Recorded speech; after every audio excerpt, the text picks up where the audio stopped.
जय श्री राम, जय गुरुदेव, जय हनुमान। मैं शुभ्रा भारद्वाज। अगर रख दी ये दो चीज़ एक साथ तो हो जाएगा सर्वनाश। अब ये क्या दो चीज़ है और क्या आपको काम करने चाहिए और क्या नहीं करने चाहिए, और क्या आपको बाहर जल छिड़कने में क्या क्या नुकसान है, किस वक्त जल नहीं छिड़कना चाहिए। कई लोगों के प्रश्न मेरे पास ये आते हैं और मैं मेरे शिष्यों को, मेरे भक्तों को हर वक्त हर एक चीज़ नई नई इनको मैं बताती रहती हूँ। उनके जो भी पूछने के मेरे पास उपाय आते हैं कि मुझे ये उपाय बताएं, ये उपाय बताएं, कोशिश करती हूँ कि उनके समक्ष मेरी हर बात पहुँचे, हर चीज़ उनके पास जाए और उनकी ज़िंदगी खुशहाल रहे, उनका घर खुशियों से भरा रहे, सब हंसते मुस्कुराते रहे। सिर्फ मेरी यही एक इच्छा होती है। सबसे पहले मैं आपको यही वीडियो की तरफ जाने से पहले मैं आपको ये एक चीज़ बताना चाहती हूँ कि जो भी मेरे से नए भाई जुड़ रहे हैं वो वीडियो को सब्सक्राइब कर लें और लाइक कर लें, बेल आइकन दबा दें ताकि उनके पास मेरे हर वीडियो के आने की नोटिफिकेशन आ जाए और उनको पता लग जाए कि फिर एक नया उपाय बताया है गुरु माँ ने, तो हम वो उपाय फिर करें।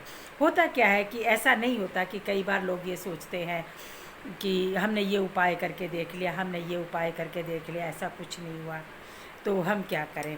तो कई बार होता है कि मैं बार बार आपको वीडियो में यही एक चीज़ बताती रहती हूँ कि उपाय करते रहना चाहिए। जाने कई बार दवा काम नहीं आती और दुआ काम आती है, तो कई बार बड़ा उपाय काम नहीं आता और एक छोटे से उपाय से आपके घर में चमत्कार हो जाता है, शहनाइयाँ बज जाती हैं, हर एक आपके घर की समस्याएं दूर हो जाती हैं।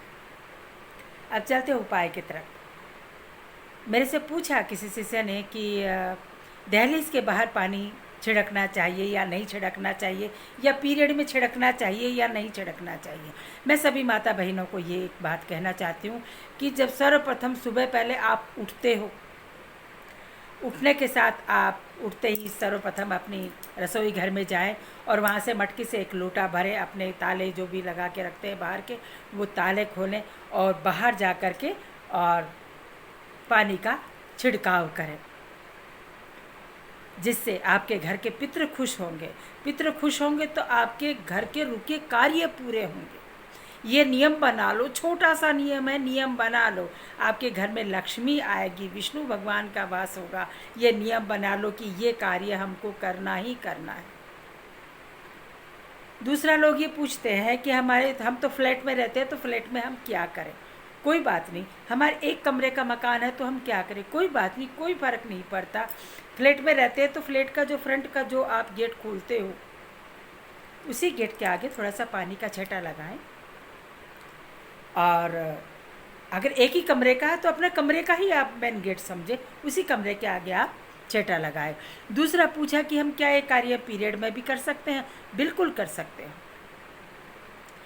सिर्फ दीप प्रज्वलित नहीं कर सकते क्योंकि वो अपने भगवान की पूजा पाठ में आ जाता है। पानी को छटा देना कोई बुरी बात नहीं है, आप पानी का वहाँ पर एक लोटा छिड़काव कर सकते हैं, जिससे आपके पितृ खुश होंगे, लक्ष्मी खुश होगी, कोई दिक्कत नहीं है। आप मासिक धर्म के दौरान भी ये कार्य कर सकते हैं। ये एक नियम बना ले, आपके घर में लक्ष्मी भी भगी आएगी और घर में जो कार्य अटक रहे हैं पितरों की कृपा से कि भाई पितरों को आप खुश नहीं रख रहे हो, इस वजह से अटक जाते हैं कार्य, वो कार्य भी आपके संपन्न होना शुरू हो जाएंगे।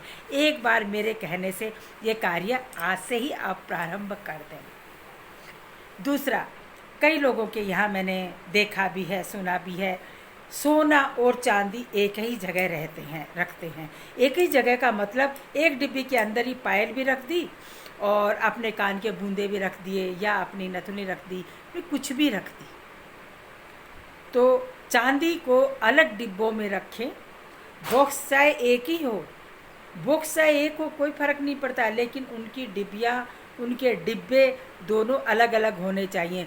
अगर जिन लोगों ने एक में रखा होगा उन्होंने अपने घर का हाल भी देखा होगा। उन्होंने अपने घर का हाल भी देखा होगा।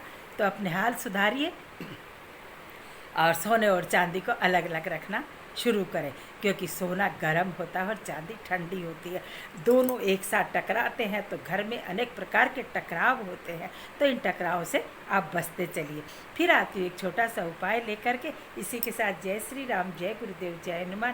पूरा वीडियो देखने के लिए बहुत बहुत धन्यवाद।